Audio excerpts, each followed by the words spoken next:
Ozone and scorched earth choked the air as the alien containment pod hissed shut, tearing a screaming boy from his father.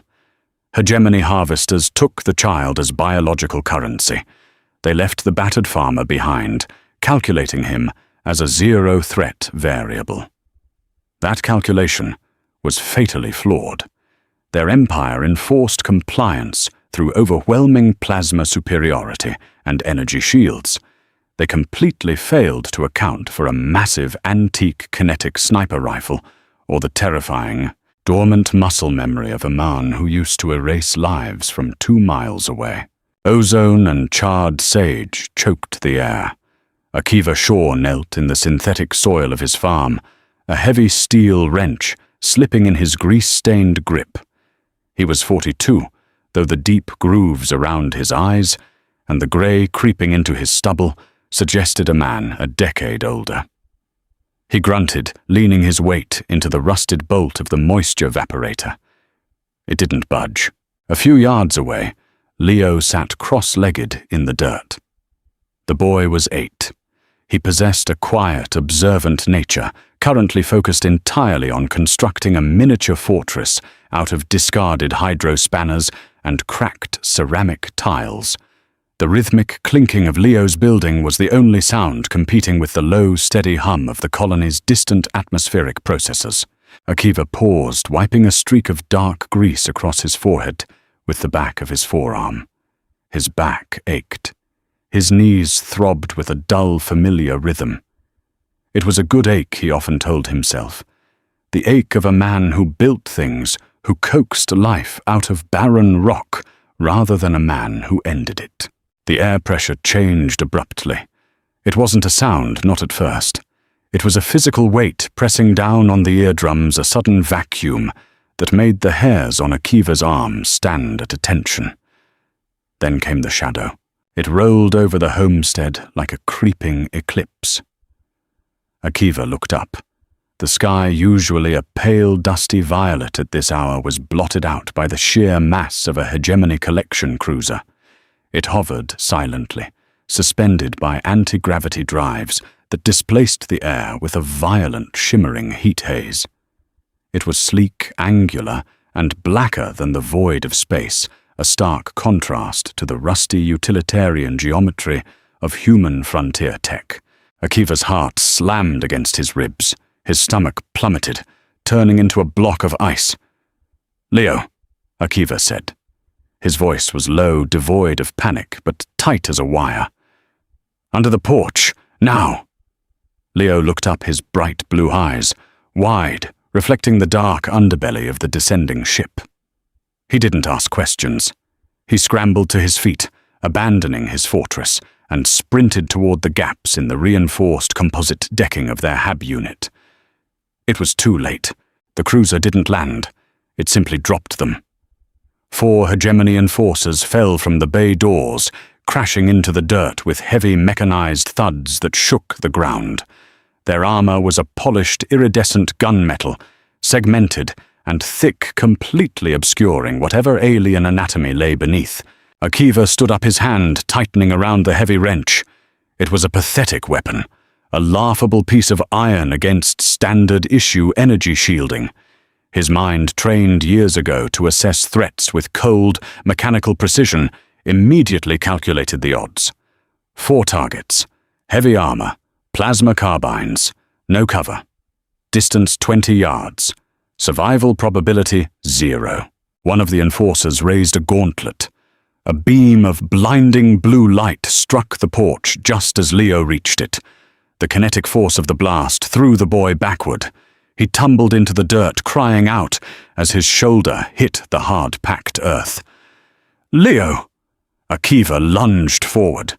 He didn't make it 2 steps. An enforcer moved with terrifying, unnatural speed, closing the distance in a blur of iridescent metal. A heavy armored fist drove into Akiva's stomach. The breath left his lungs in a violent rush. Before he could double over, the butt of a plasma carbine crashed into the side of his skull. Akiva hit the ground hard. His vision splintered into fractured shards of light and dark.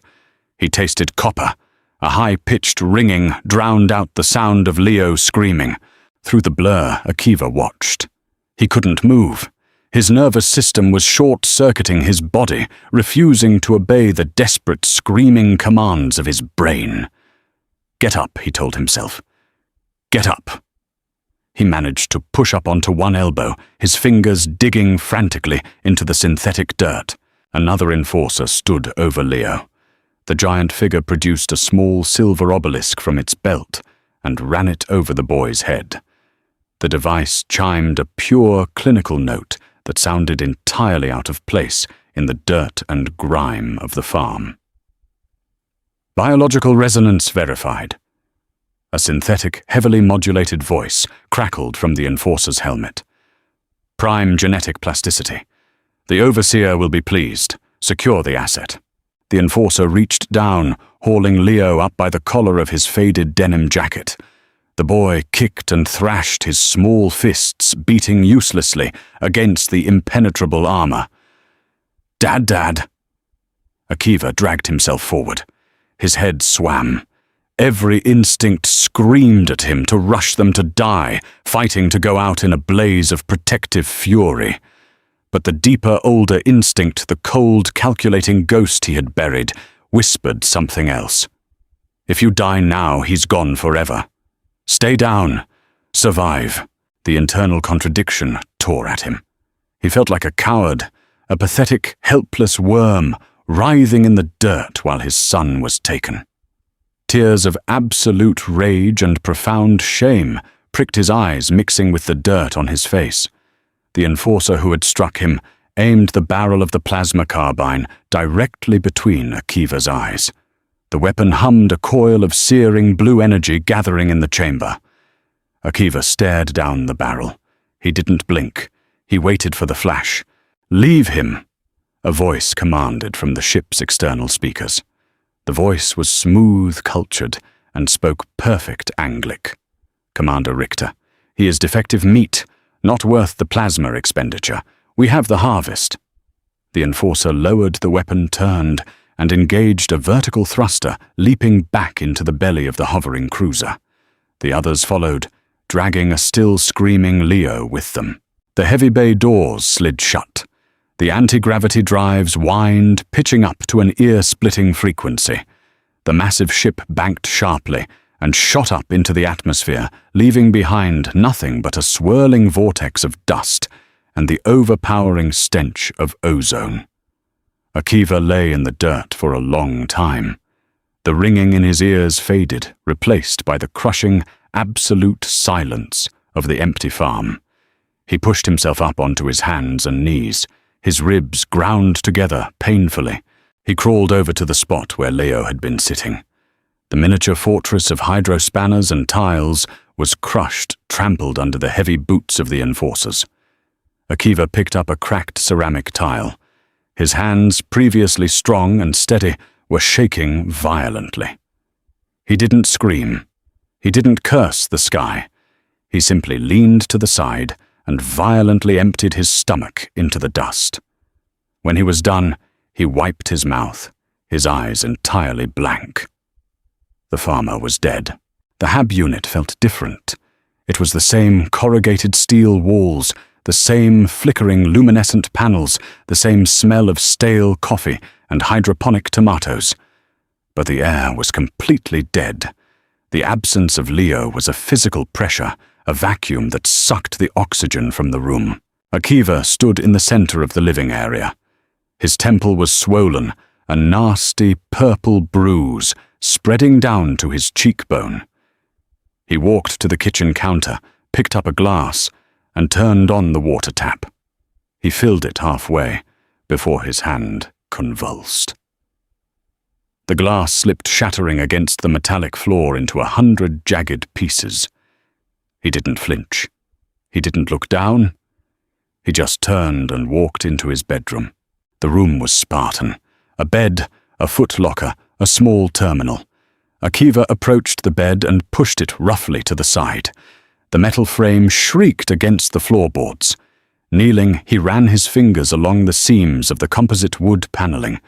He found the slight irregularity, a gap no wider than a fingernail, and dug his heavy thumbs into it. He pulled. The panel snapped upward with a dry crack. Beneath the floorboards lay a heavy, elongated case made of military-grade polymer. It was coated in a thick layer of dust. Akiva hauled it out. It weighed nearly 40 pounds. He laid it gently on the bare mattress. He unlatched the 4 heavy locking mechanisms. They opened with solid metallic thunks that seemed incredibly loud in the silent house. Inside, nestled in custom-cut foam, lay a dismantled weapon. It wasn't a sleek hegemony plasma rifle or a standard-issue colonial defense laser. It was a relic, a massive bolt-action kinetic sniper rifle, the M99 Wraith Heavy Ordnance Rifle. Chambered in .50 BMG armor-piercing incendiary. It was a weapon from a forgotten era of human warfare, built not for efficiency, but for overwhelming, brutal physics. The smell hit him immediately. Cosmoline hops number 9, solvent and gun oil. It was the smell of damp earth in a foxhole of freezing nights on border worlds of waiting. It was the smell of his 20s. Akiva's hands stopped shaking. The transformation was involuntary and absolute. Muscle memory dormant for 10 years awakened and took control. He lifted the heavy barrel assembly. The steel was cold, matte black, absorbing the dim light of the room. He mated it to the receiver, his hands moving with blind, perfect precision. He torqued the locking lugs. He slid the massive bolt into the receiver, feeling the smooth, heavy glide of machined steel before pushing it forward and locking it down. The click was sharp and definitive. He mounted the optic, a massive piece of glass, filled with mil-dots, windage dials, and ballistic computational lasers. Akiva sat on the edge of the bed, resting the heavy rifle across his knees. He hated this weapon. He hated what it made him. He was no hero. During the resource wars, he hadn't charged enemy lines or saved comrades under fire. His war consisted of lying in his own filth for 72 hours, motionless, waiting for a target to step into a crosshair. He remembered the feeling of pulling the trigger, the brutal recoil bruising his shoulder, and the sickening mist that replaced a human head a mile away. There was no glory in it, just mechanics, just geometry and physics terminating biology. He reached into the case and pulled out a heavy steel box. Ammunition. He thumbed the latch and opened it. The brass casings gleamed dull gold. He picked one up. It was heavy, as thick as his thumb, ending in a painted tip, black over silver. Armor-piercing incendiary. Designed to punch through light vehicle armor and ignite the crew compartment. He began to load the 5-round magazine. Push-click, push-click. The mechanical rhythm calmed his heart rate. He needed to find them. The hegemony collected their harvests and processed them at the regional garrison in the capital city Valerius before shipping them to the orbital dreadnoughts. Valerius was 14 miles away. A fortified spaceport guarded by hundreds of heavily armed enforcers, energy shields and anti-aircraft batteries. Akiva stood up and stripped off his grease-stained mechanics coveralls. He pulled a worn, faded tactical harness from the bottom of his footlocker. It smelled of old sweat and mildew. He strapped it on, feeling the familiar weight distribution on his shoulders and hips. He slid the loaded magazine into a pouch. He attached a heavy, fixed-blade combat knife to his chest rig. Finally, he picked up the rifle. It was heavy cumbersome and entirely outmatched by hegemony technology. But the hegemony relied on energy shields that were designed to deflect high-velocity plasma and laser fire. Their shields worked by dissipating thermal energy. They weren't designed to stop an 800-grain slug of depleted uranium and tungsten traveling at 3,000 feet per second. The sheer kinetic momentum simply overwhelmed the shield's dampening threshold. It was a loophole of physics. The aliens had evolved past kinetic weapons centuries ago, viewing them as primitive stone throwing. Akiva slung the rifle over his shoulder. He walked out of the hab unit, leaving the door wide open. He didn't look back at the crushed toy fortress in the dirt. The sun was setting, casting long, bloody shadows across the synthetic plains. He began to walk. The hike took 6 hours. Akiva moved through the rugged scrubland like a ghost. His boots, worn and lacking proper support, chafed against his heels. His bad knee protested with every step over the uneven rocky terrain. The temperature plummeted as the binary suns vanished the desert air, turning brittle and sharp. He didn't stop to rest. He didn't eat. He drank sparsely from a canteen, swishing the tepid water in his dry mouth before swallowing. His mind was completely blank, devoid of the panic and grief that had paralyzed him earlier. He was in the zone, the cold mechanical headspace where emotions were a liability and variables were everything. At 0300 hours, he reached the perimeter ridge overlooking the Valerius garrison. He dropped to his stomach and crawled the last 50 yards, his elbows and knees scraping against the frost-covered rocks. He found his spot, a narrow crevice between 2 jagged boulders that offered a commanding view of the valley floor, while perfectly obscuring his silhouette. He unslung the rifle and deployed the bipod legs. They locked into place with a muted click. He settled the stock firmly into the pocket of his shoulder, ignoring the dull ache of his bruised ribs. He popped the lens caps off the optic and pressed his eye to the glass. The magnification snapped the world into sharp focus. The garrison was a sprawling complex of brutalist, smooth grey architecture, bathed in the harsh, sterile glare of floodlights. Patrolling the perimeter were dozens of hegemony enforcers, their armor glinting under the artificial lights. In the center of the compound sat the primary landing pad. A heavy transport shuttle was currently undergoing pre-flight checks, its massive thrusters venting white steam into the night air. Next to the transport were the holding pens. Akiva adjusted the magnification dial, zooming in until the image slightly wavered. He scanned the pens. They were essentially energy cages, crackling with blue containment fields. Inside were dozens of humans, mostly children. His breathing stopped. There in the corner of the third pen, huddled tightly against the knees of an older girl, was a small figure in a faded denim jacket. Leo. The boy looked exhausted, his face pale and smeared with dirt. But he was alive. Akiva exhaled slowly, watching the vapor of his breath dissipate. He shifted his crosshairs. Near the ramp of the transport shuttle stood a figure in modified armor. It wasn't the standard gunmetal of the grunts. This armor was accented with crimson and gold, a cape of thick woven material draping over one shoulder. The helmet was off, revealing a stark, angular face with pale grey skin and solid black eyes. Akiva remembered the voice from the farm. Commander Richter. The commander was speaking to an adjutant, gesturing casually toward the holding pens. He held a datapad, tapping it with a long, slender finger. He looked bored. He was managing a cargo manifest completely detached from the human misery in the cages.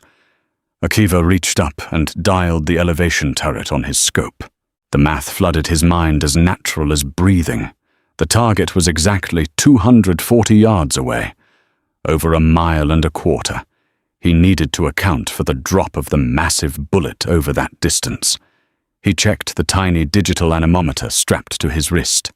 Wind was blowing left to right at 6 miles per hour. He dialed the windage knob. Then there was the planet's rotation. At this extreme distance, the Coriolis effect mattered.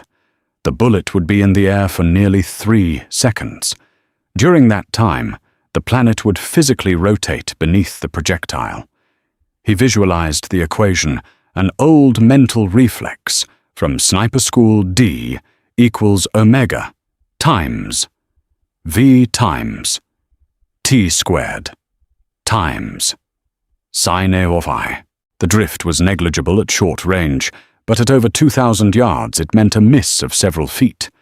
He made a micro-adjustment to his aim, placing the crosshair not on Richter's chest, but slightly high, and to the left, hovering in the empty air near the commander's shoulder. Akiva closed his eyes. He took a deep, slow breath, inhaling the freezing night air. He let it out over 5 seconds. As his lungs emptied, his heart rate slowed. The reticle steadied, locking on to the exact coordinate in space. He slipped his gloved finger inside the trigger guard. The metal was freezing. He found the trigger shoe, letting the pad of his index finger rest against it. He didn't pull the trigger. He applied steady, increasing pressure, letting the rifle surprise him. Crack. The recoil was a vicious, physical assault.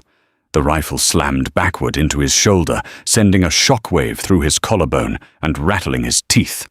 The muzzle brake violently vented the expanding gases sideways, kicking up a massive cloud of frost and dust around his hide.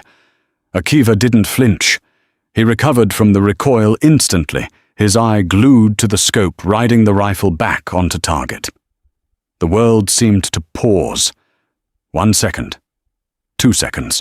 Down in the compound, Commander Richter was still talking. The adjutant was nodding. 3 seconds. The adjutant simply vanished. There was no explosion, no cinematic flash of light. The heavy .50 caliber depleted uranium slug, traveling at over 1,000 miles per hour, impacted the adjutant's chest piece. The energy shield flared a brilliant, blinding blue for a microsecond before shattering like glass under the immense kinetic load. The sheer physical transfer of energy tore the alien's torso apart in a spray of dark fluid and shattered armor plating. A split second later, the sonic boom of the bullet passing reached the compound, a loud, terrifying crack of displaced air, followed by the distant, thunderous roar of the rifle shot from the mountain. Chaos erupted. Richter staggered backward, his pristine face suddenly splattered with the dark blood of his subordinate. The surrounding enforcers immediately dropped into combat crouches, their plasma carbines sweeping the perimeter.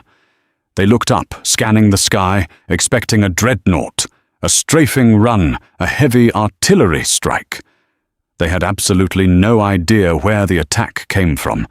They had never been shot at by a ghost hiding a mile away in the rocks.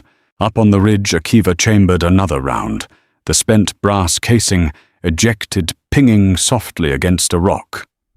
"One," Akiva whispered to the cold wind. He settled the crosshairs on the chest of a panicked enforcer, scanning the ridgeline. He checked the wind. He breathed out. He applied pressure. Panic infected the hegemony ranks like a biological virus.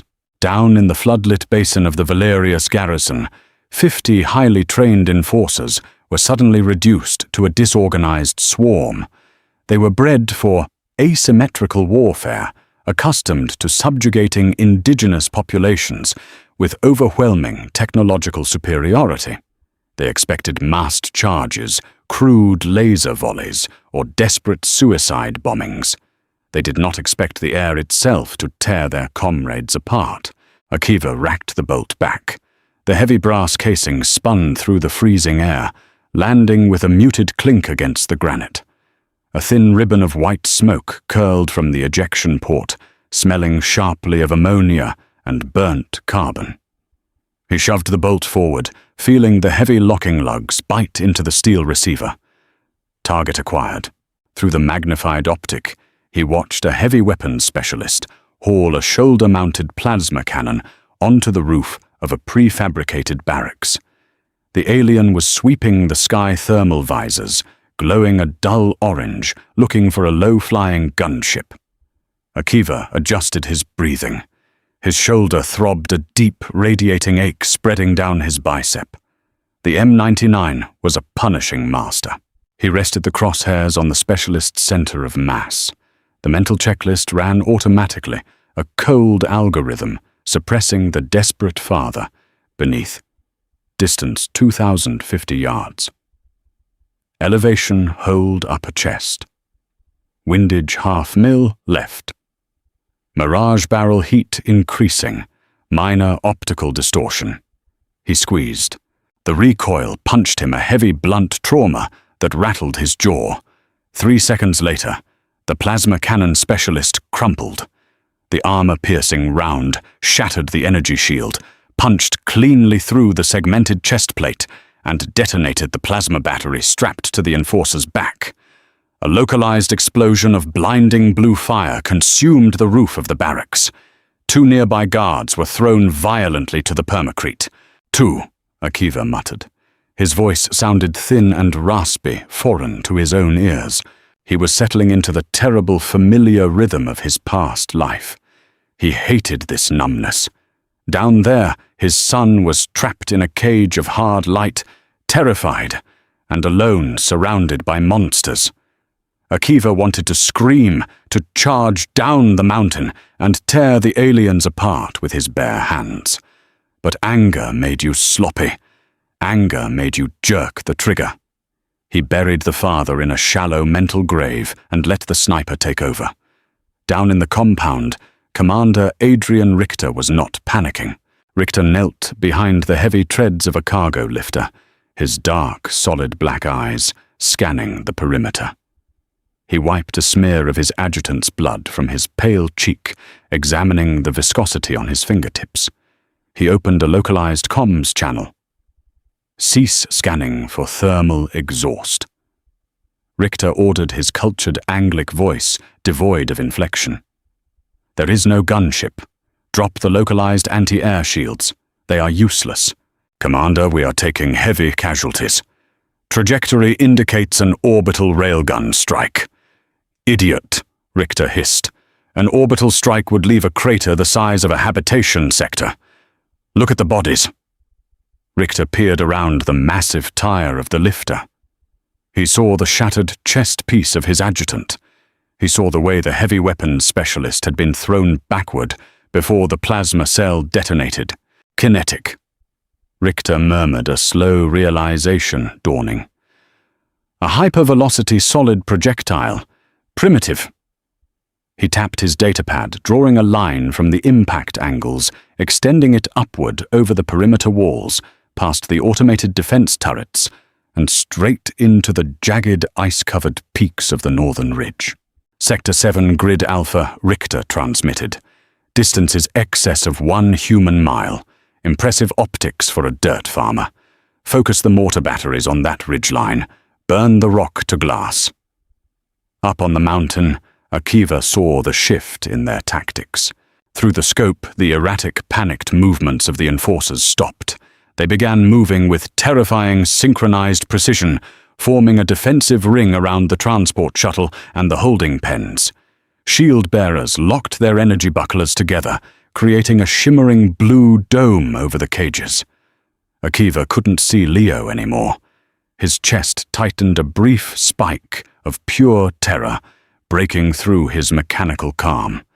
Then he saw the mortar tubes. 3 heavy tripod-mounted artillery pieces were being hastily assembled in the center of the compound.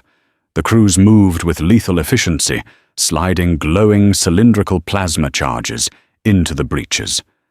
Akiva swung the heavy barrel of the M99, fighting the sluggishness of the bipod. He lined up on the lead mortar gunner. Crack. He didn't wait to watch the impact. The flash from the muzzle brake was bright enough to give away his position to anyone looking directly at the ridge.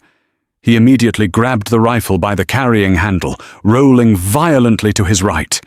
The rock he had been lying on vanished. Heat, sudden and absolute, sucked the oxygen from Akiva's lungs. A globe of superheated plasma impacted the crevice exactly where he had been positioned a second prior. The sound wasn't an explosion. It was a deafening, bass-heavy whoomp of rapidly expanding thermal energy. Solid granite instantly liquefied, splattering outward in glowing, molten droplets. Akiva scrambled backward on his hands and knees, dragging the 40-pound rifle over jagged scree. His bad knee screamed in protest, a sharp, tearing pain that made his vision white out for a fraction of a second. A chunk of superheated rock the size of a golf ball struck the back of his tactical harness, burning instantly through the faded nylon and searing the flesh of his shoulder blade. He bit down hard on his lower lip, tasting copper, swallowing the scream. He scrambled down into a narrow ravine, coughing violently as a thick cloud of vaporized stone and ozone washed over him. The air was baking hot, entirely devoid of moisture. Thump, thump, thump. 3 more plasma rounds impacted the ridge above him. The ground shuddered violently. Massive boulders fractured and tumbled down the slope, crashing into the ravine. Akiva huddled against the rock face, shielding the rifle's delicate optic with his own body. He was covered in grey ash, his lungs burning with every ragged breath. He was pinned. He forced his eyes open, blinking away the stinging dust. He had lost his primary vantage point. If he stayed in the ravine, they would walk the mortar fire down the slope and incinerate him. If he climbed back up, he was exposing himself to the thermal optics of 50 angry enforcers. A low, resonant hum cut through the ringing in his ears. It was a deep, structural vibration that rattled the loose pebbles on the ground. Akiva knew that sound. It was the primary anti-gravity drives of a hegemony transport shuttle spooling up for atmospheric exit. Richter was cutting his losses. He was taking the harvest and leaving. No. Akiva rasped, his voice cracking. No, no, no. The mechanical detached sniper vanished. The father, desperate and terrified, took the wheel. Akiva grabbed the rifle and began to climb. He abandoned stealth. He abandoned cover. He lunged up the side of the ravine, his boots slipping on the loose scree, his fingernails digging into the freezing dirt until they bled.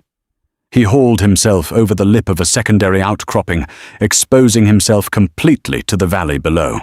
Down in the compound, the transport shuttle was lifting off. The massive box-like ship hovered 30 feet above the landing pad, rotating slowly to align its main thrusters toward the sky. Beneath it, the holding pens were empty. The children had been loaded. Akiva threw himself to the ground. He didn't bother deploying the bipod.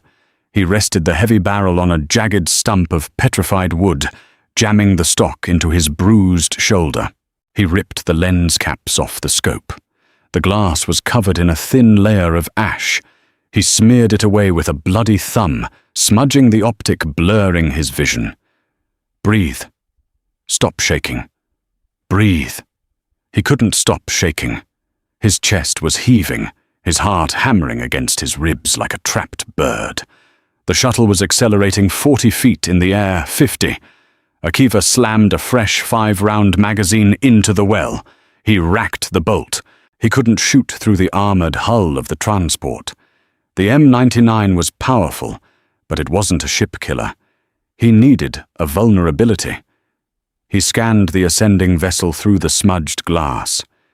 There, below the main chassis, nestled between thick armor plates, the primary thermal exhaust vent for the anti-grav drive glowed a bright cherry red.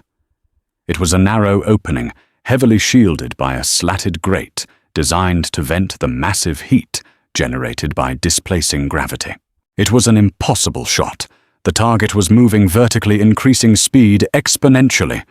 The angle was extreme, requiring him to calculate not just drop and wind, but the trigonometric cosine of an elevated target. And he was shaking. "You're not a sniper anymore," a cynical voice whispered in the back of his mind. "You're a broken mechanic with a bad knee." Akiva closed his eyes. He pictured Leo's face, the bright blue eyes, the small dirt-smudged hands building a fortress out of hydrospanners. He remembered the weight of the boy leaning against him as they watched the binary suns set. He opened his eyes. The shaking stopped. He didn't do the math. There was no time for calculus. He let instinct forged in 10,000 hours of misery and violence take over. He swung the crosshairs, tracking the ascending vent. He pushed the reticle up and to the right, leading the heavy transport, holding entirely in empty space. He pulled the trigger. The rifle roared, kicking up a massive cloud of dust from the outcropping. For 2.5 seconds, the heavy incendiary slug climbed through the night sky, fighting gravity, fighting the wind, fighting the rotation of the planet. It slipped perfectly between the heavy armored slats of the transport's exhaust grate. It buried itself deep inside the delicate supercooled machinery of the anti-gravity manifold, and the incendiary tip detonated. The effect was instantaneous and catastrophic. The dull, resonant hum of the drive sheared into a high-pitched, agonizing shriek of tearing metal. A massive plume of black smoke and orange fire violently erupted from the bottom of the shuttle. The anti-gravity field collapsed.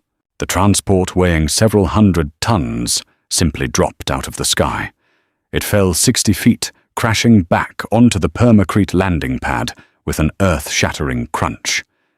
The impact crushed the landing gear, driving the hull directly into the ground, buckling the reinforced ramp and entirely sealing the cargo bay doors shut. It wasn't going anywhere. Up on the ridge, Akiva let out a long, shuddering breath. He chambered another round. Down below, Commander Richter stood perfectly still, watching the smoke billow from the grounded transport. His perfectly ordered harvest was ruined. His transport was crippled. And somewhere up in the dark, a primitive with a piece of antique iron was systematically dismantling his command. Richter turned to his remaining enforcers. The polished, unbothered facade was gone. His black eyes were wide, burning with a cold, absolute fury. "The transport is secured. The cargo cannot escape," Richter snarled, drawing a heavy serrated plasma blade from his hip. The weapon hummed to life, casting a sickly green light across his pale face. He pointed the glowing blade directly up at the northern ridge. "Arm your hunting rifles. Disengage the perimeter. Everyone moves up that mountain."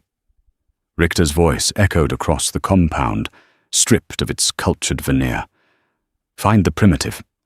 Do not shoot to kill. Bring him to me alive. I want to peel his skin from his flesh while he watches his offspring burn." 30 heavily armored enforcers, abandoning their defensive lines, began to sprint toward the base of the mountain. Akiva watched them come through the scope. He had 10 rounds left, 30 targets, a crippled leg, a burned back, and no way out. He reached down to his chest rig, his fingers brushing the cold, textured grip of his fixed-blade combat knife. He pulled it from its sheath, laying the heavy steel blade on the rock beside the sniper rifle. "Come on, then," Akiva whispered to the dark. Gravel crunched beneath heavy mechanized treads as the hegemony forces began their ascent. Gravity was a cruel mistress, but right now she was Akiva's only ally. The enforcers had to climb. They carried 80 pounds of iridescent alloy armor, heavy plasma carbines, and the arrogant assumption that their target was trapped. Akiva had altitude darkness and a weapon that didn't care about their localized deflector shields. He dragged himself back from the ledge, his burnt shoulder protesting with a sickening, tearing sensation. He couldn't stay here. 30 targets charging up a 50-degree incline was a death sentence if he remained stationary. The M99 was a precision instrument of distant death, not a rapid-fire trench broom. Akiva strapped the heavy rifle across his back. It dug into his bruised ribs. He grabbed his combat knife, sliding it back into the kydex sheath on his chest rig, and began to hobble up the ravine. The mountain was a jagged spine of granite, choked with scrub pine and loose shale. Akiva knew this terrain. He had spent the last 5 years hunting razorbacks up here to supplement the meager protein paste the colony provided. He knew the switchbacks, the blind corners, the narrow chutes where a man could disappear. He found a bottleneck. 2 massive slab-like boulders formed a natural V-shaped choke point about 400 yards down the slope from his current position. The enforcers would have to funnel through it to maintain their assault line. Akiva dropped into a crouch behind a fallen pine trunk 40 yards above the choke point. He unslung the rifle. At this range, the massive telescopic optic was a hindrance. Everything in the glass was a blurred, magnified mess of bark and rock.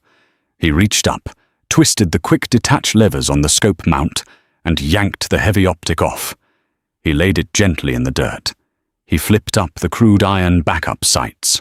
The rhythmic, mechanical stomping echoed up the canyon.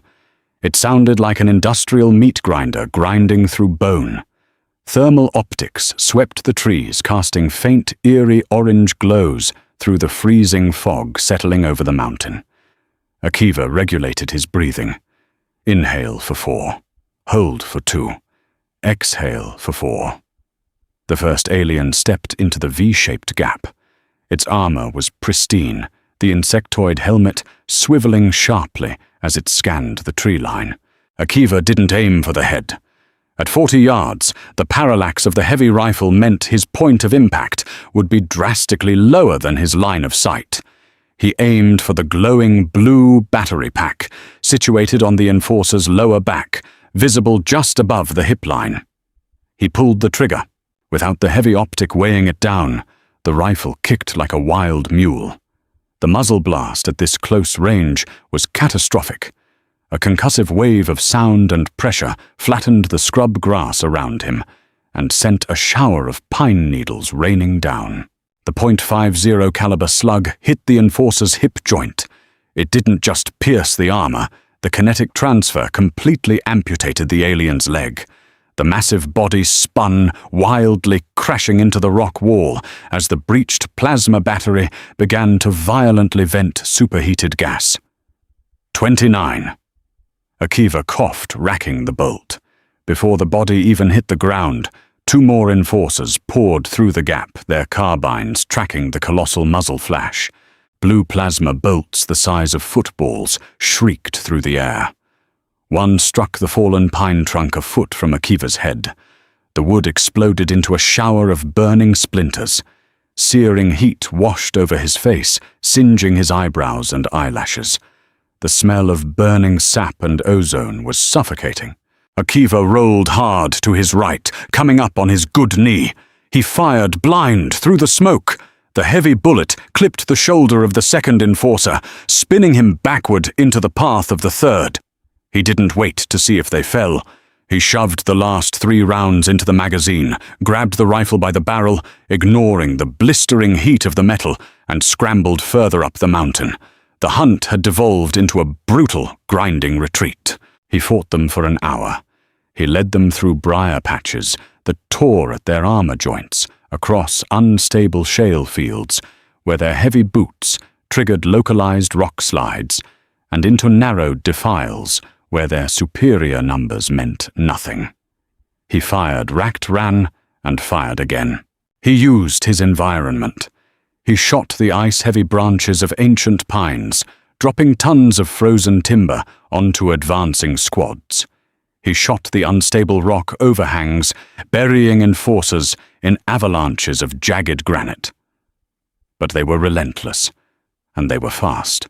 By 0430 hours, Akiva was out of tricks. His body was completely broken. His left boot was filled with warm, sticky fluid from a shrapnel wound to his calf. His vision kept narrowing into a dark, pulsing tunnel. Every breath tasted like copper and ash. He slumped against a vertical rock face near the summit. The cold stone bit into his spine. He checked his pockets. 1 magazine left. 5 rounds. Below him, the mechanical stomping had stopped. The woods were dead silent, save for the wind howling through the peaks. They were close. They were fanning out, encircling him. Akiva looked down at his hands. They were trembling, violently covered in dirt grease and his own blood. He closed his eyes. The cynical mechanical part of his brain the sniper was finally shutting down, drowned out by physical exhaustion and catastrophic blood loss. "You did what you could," the sniper whispered. "You crippled the ship. You bought time." "It's not enough," the father replied. His voice was a wet, ragged rasp. He opened his eyes.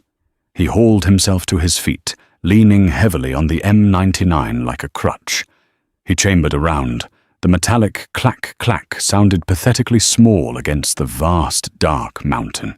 Footsteps crunched on the frost-covered gravel directly to his left, not the heavy mechanized stomping of a careless grunt. This was slow, deliberate. Akiva didn't turn his head. He shifted his weight, letting the rifle drop to his hip, his finger hovering over the trigger. A figure stepped out from behind a jagged spire of rock. It was an enforcer, but the armor was scorched and dented, the iridescent finish ruined by rock dust and shrapnel. The alien held a heavy curved trench blade in one hand and a compact plasma pistol in the other. They stared at each other for a fraction of a second. The alien lunged. Akiva didn't try to raise the heavy rifle to his shoulder. He simply pointed the massive barrel at the charging mass and pulled the trigger. Click! A misfire. A bad primer. In a decade of using the weapon, it had never happened. The universe had a profoundly sick sense of humor. The enforcer crashed into him. The sheer mass of the armored alien hit Akiva like a freight train. The rifle was violently knocked from his grip, clattering away into the dark. Akiva hit the ground hard, the back of his skull, bouncing against the frozen earth. White light exploded behind his eyes. Before he could react, a heavy armored knee slammed into his chest, pinning him. Ribs snapped with a sickening wet crunch. The alien raised the glowing plasma pistol, aiming it directly at Akiva's face. Akiva didn't think. He didn't calculate. Pure, unadulterated survival instinct overrode his failing nervous system. His right hand shot up his fingers desperately, grabbing the searing hot barrel of the plasma pistol, pushing it away just as the weapon fired. A bolt of blue energy screamed past his ear, close enough to blister the skin on his cheek. The alien's armor radiated heat, the smell of its metallic odor, overwhelming in the tight proximity. With his left hand, Akiva grabbed the heavy combat knife from his chest rig. Energy shields were designed to deflect high-velocity impacts. Plasma lasers, kinetic rounds. They functioned on a threshold of velocity. But they had a flaw. A slow, deliberate intrusion, like a local atmosphere or a slow-moving object, could pass right through the localized magnetic field. Akiva drove the heavy steel blade upward. Not a fast, jerky stab, but a slow, brutal upward push. The tip of the knife met the shimmering blue energy field surrounding the alien. It sparked a violent, static shock, traveling down the handle and numbing Akiva's arm. He gritted his teeth, groaning through the metallic taste in his mouth, and leaned his entire remaining strength into the thrust. The blade pushed through the shield. It slipped under the heavy breastplate, right into the softer, flexible mesh protecting the alien's armpit. Akiva twisted the blade savagely. The alien shrieked a horrifying, clicking, guttural sound. The pistol dropped from its grip. The heavy trench blade came down, burying itself deep into Akiva's left thigh. Akiva roared, the sound tearing his throat. He pulled his knife out and drove it into the narrow gap between the helmet and the neck gorget. Black, viscous fluid erupted over his hand, smelling intensely of ammonia. The massive body went rigid, then slumped forward, dead weight crushing Akiva's broken ribs. Akiva shoved the corpse off him with a desperate heave. He lay on his back, gasping for air that his punctured lungs refused to process. His left leg was entirely numb, a pool of dark warmth spreading rapidly beneath him. He turned his head. The M99 lay in the dirt, 5 feet away. He dragged himself toward it. His fingers dug into the permafrost. His body was shutting down. The cold was no longer painful. It was a heavy, comforting blanket wrapping around his shoulders. Just rest, a voice whispered. You stopped the ship. Someone will find the kids. No? Akiva gurgled. His fingers touched the cold steel of the rifle's receiver. He pulled it toward him. He racked the bolt, ejecting the faulty round. A fresh, heavy brass cartridge slid into the chamber. He rolled onto his stomach, propping the heavy barrel on the corpse of the enforcer he had just killed. "Impressive." The voice was smooth, carrying effortlessly through the thin mountain air. Akiva forced his heavy eyelids open. Standing 30 yards away, bathed in the pale light of the rising primary moon, was Commander Adrian Richter. His crimson and gold cape fluttered violently in the wind. He held a long, elegant plasma rapier that hummed with a lethal low frequency. 2 enormous, heavily modified elite guards flanked him, their weapons trained on Akiva's prone form. Richter began to walk forward, his footsteps deliberate and unhurried. He didn't look at the dead enforcer. He looked only at Akiva. "I expected a squad of colonial rangers," Richter said, his tone conversational, though laced with absolute venom. "I expected a rogue military asset. I did not expect a single broken primitive bleeding out in the mud." Akiva didn't speak. He focused entirely on the iron sights, the rear aperture, the front post. He aligned them on the center of Richter's ornate chest piece. "You ruined my harvest," Richter continued, stopping 10 yards away. He gestured casually with the rapier. "You crippled a hegemony vessel. You slaughtered 23 of my finest soldiers. And for what? For a single piece of biological currency, you humans are so profoundly irrational." Akiva's vision was swimming. The front sight post blurred, splitting into 2 distinct shapes. He blinked hard, trying to force his eyes to focus. "Your offspring is currently locked in the lower hold of that grounded vessel," Richter said, a cruel, thin smile spreading across his pale face. "He is terrified. He is crying for you. And when my reinforcements arrive from orbit, I will make sure he is the first one processed. I will personally supervise his dissection." Akiva's finger tightened on the trigger. He had 1 shot. Richter's shield was likely military-grade, far superior to the standard infantry bucklers. The elite guards would open fire the millisecond Akiva twitched. He would die. There was no mathematical equation where he walked away from this, but Akiva sure wasn't doing math anymore. He breathed out his final ragged breath. "Math this," Akiva whispered. He pulled the trigger. Recoil shattered what remained of his collarbone. At 10 yards, the heavy .50 caliber bullet didn't have time to be affected by wind barometric pressure or the planet's rotation. It traveled in a perfectly flat, merciless trajectory, carrying nearly 13,000 foot-pounds of kinetic energy. It crossed the distance between the steel muzzle brake and Commander Adrian Richter's chest in roughly 1/100th of a second. Richter's localized deflector shield reacted automatically. The military-grade barrier flared, forming a brilliant, blinding sphere of hard light, designed to dissipate massive amounts of thermal energy. It was built to absorb plasma bolts, laser volleys, and particle beams. It was an elegant piece of advanced technology, representing centuries of hegemony scientific triumph. It was completely useless against a solid ounce of depleted uranium, moving at 3 times the speed of sound.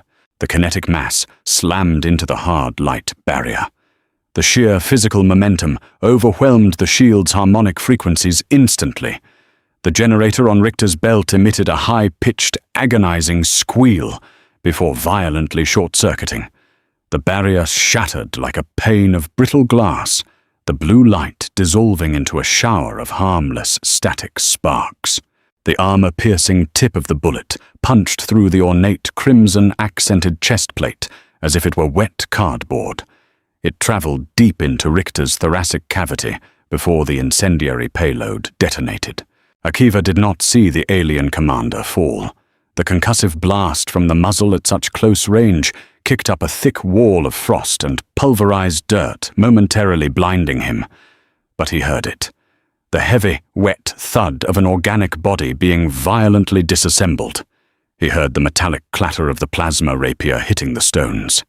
He smelled the horrific, overpowering stench of vaporized alien blood and scorched meat mingling heavily with the sharp chemical tang of burnt gunpowder. The two elite guards froze. For 3 agonizing seconds, their highly conditioned brains failed to process the impossible data before them. Their commander, protected by the finest armor in the fleet, had just been obliterated by a dying primitive lying in the mud. That hesitation was Akiva's final gift to the universe. He didn't try to rack the bolt. He didn't try to roll for cover. His hand slipped off the cold steel of the M99, dropping limply into the frozen dirt. He stared up at the night sky, his breathing reduced to a shallow, wet rattle in the back of his throat. One of the elite guards finally broke from the shock. With a guttural clicking roar, the towering alien raised its heavy plasma caster. The weapon fired. A bolt of searing blue heat struck Akiva directly in the left side. The physical impact was negligible, but the thermal transfer was catastrophic.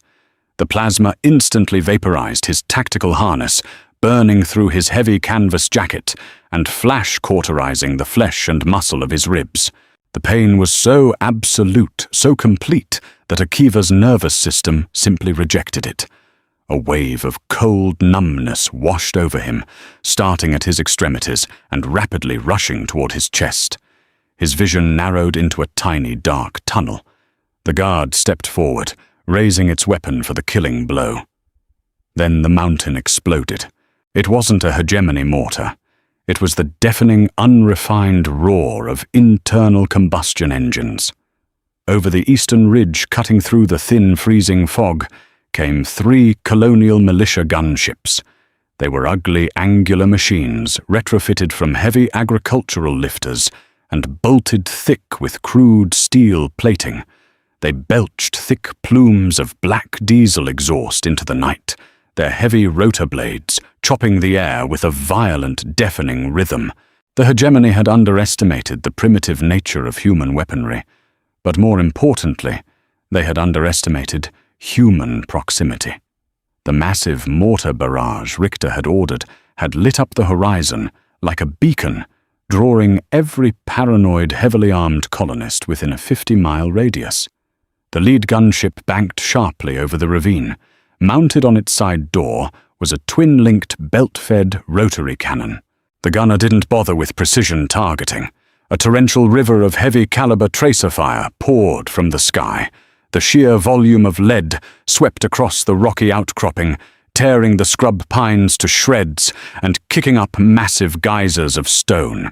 The elite guard standing over Akiva vanished in a red mist as dozens of explosive rounds walked across its heavy armor, tearing the alien apart through sheer, overwhelming volume. The second guard turned to fire at the gunship and was immediately cut in half by a barrage of rockets from the secondary chopper. Down in the valley, the remaining hegemony enforcers were trapped. Their transport was grounded, their commander was dead in the rocks, and a swarm of furious, heavily armed human colonists was pouring over the perimeter walls of the garrison. Akiva couldn't hear the battle. His eardrums had ruptured. The world was entirely silent, playing out in a hazy, slow-motion blur. He felt the heavy vibration of the gunship landing a few yards away, the rotor wash blowing the cold dirt across his face. He saw the blurry, indistinct shapes of human figures jumping from the bay doors, boots hitting the ground. Rough hands grabbed his shoulders, turning him onto his back. A face hovered over a colonial ranger with a thick beard and eyes wide with panic. The man was shouting, but Akiva couldn't hear a word. He felt a needle punch into his neck. A heavy chemical cold spread through his veins. Akiva looked past the medic. He looked down the long, dark slope of the mountain toward the floodlit compound and the smoking wreckage of the hegemony transport ship. I kept you on the ground. Akiva thought, his mind slipping away into the dark. I kept you here. The blackness finally rushed in, swallowing the harsh lights, the smell of blood and the cold mountain air. The mechanic, the sniper, and the father all went to sleep. The first thing Akiva registered was the smell. It wasn't the sharp metallic odor of cosmoline, nor was it the suffocating stench of burnt plasma and ozone. It was a sterile, aggressive cleanliness. Iodine synthetic alcohol and bleached linens. He tried to open his eyes, but the lids felt like they were coated in industrial adhesive. He managed a tiny slit. Harsh, flickering fluorescent light assaulted his retinas, forcing a low groan from his dry throat. The sound was pathetic, a raspy croak that scraped against his vocal cords. "Easy shore, don't try to move." The voice was rough-textured with age and cheap tobacco. Akiva forced his eyes open further, letting them adjust to the blinding white of the colonial medical bay. He was lying on a rigid trauma bed. Thick, translucent fluid lines snaked into his right arm. His left arm was strapped down, encased in a heavy, pressurized healing cast. He couldn't feel his left leg below the knee. The absolute absence of sensation was more terrifying than the pain. A man stood at the foot of his bed.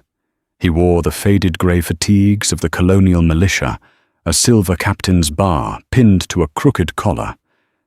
Captain Miller. "Water," Akiva rasped. Miller picked up a plastic cup, inserted a straw, and guided it to Akiva's cracked lips.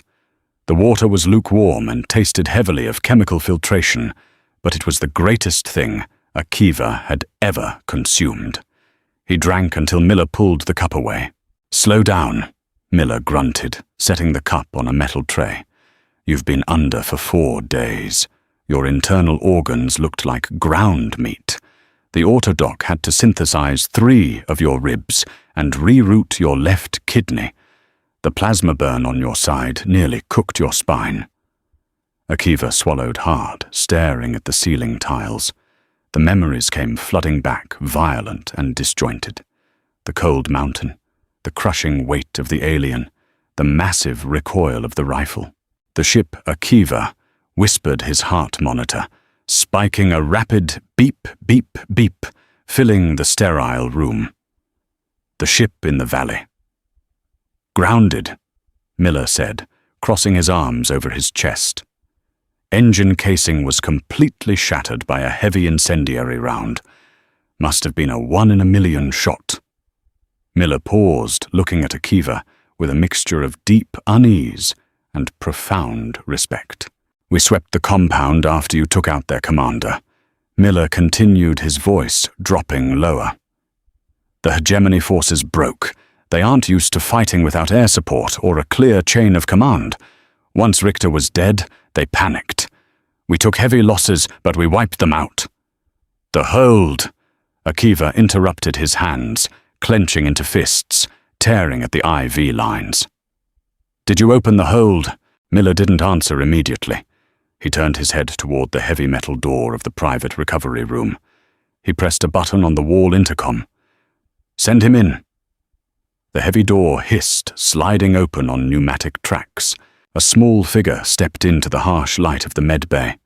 He wore an oversized, sterile medical gown that swallowed his small frame. His face was pale, shadowed by dark circles under his bright blue eyes. A thick white synthetic bandage was wrapped securely around his right shoulder, covering the spot where the enforcer's concussive blast had thrown him against the dirt. Leo. Akiva's breath hitched in his throat. The heart monitor went entirely erratic. He tried to sit up, but the restraints and his broken body refused to obey. Leo stood by the door, staring at the bruised, battered, tube-covered man in the bed. The boy's eyes were wide, taking in the horrific extent of his father's injuries. He looked terrified. "Come here, Bug!" Akiva choked out his voice, cracking entirely. Leo walked forward slowly, his small bare feet padding softly against the cold linoleum floor. He reached the side of the bed. He didn't say anything. He reached into the pocket of his oversized gown. He pulled out a heavy, dark brass casing. The primer was struck. It was the empty shell of a .50 caliber, armor-piercing incendiary round. One of the casings Akiva had ejected on the mountain. Leo placed the cold brass gently onto the white sheets right next to Akiva's hand. Then the boy buried his face into Akiva's uninjured right shoulder and began to sob. It wasn't the loud wailing cry of a child throwing a tantrum. It was the deep, shuddering, silent weeping of a human being who had looked directly into the abyss and survived only because a monster stepped out of the dark to drag him back. Akiva wrapped his heavy, calloused hand around the back of Leo's head, burying his fingers into the boy's messy hair. He squeezed his eyes shut, letting the tears track through the dirt and iodine still stained on his cheeks. He smelled the cheap medical soap on Leo's skin, feeling the small, steady thumping of the boy's heartbeat against his own chest. "I've got you," Akiva whispered fiercely into the sterile air. "I'm right here. I'm not going anywhere." Miller watched them from the foot of the bed. He cleared his throat quietly. "The hegemony sent a cruiser into high orbit yesterday." Miller said, his tone grim. "They scanned the wreckage. They demanded to know which colonial defense battery shot down their transport. We told them the truth." Akiva opened his eyes, looking at the militia captain over his son's shaking shoulder. "We told them," Miller continued, a dark, cynical smile pulling at the corner of his mouth, "that it wasn't a defense battery.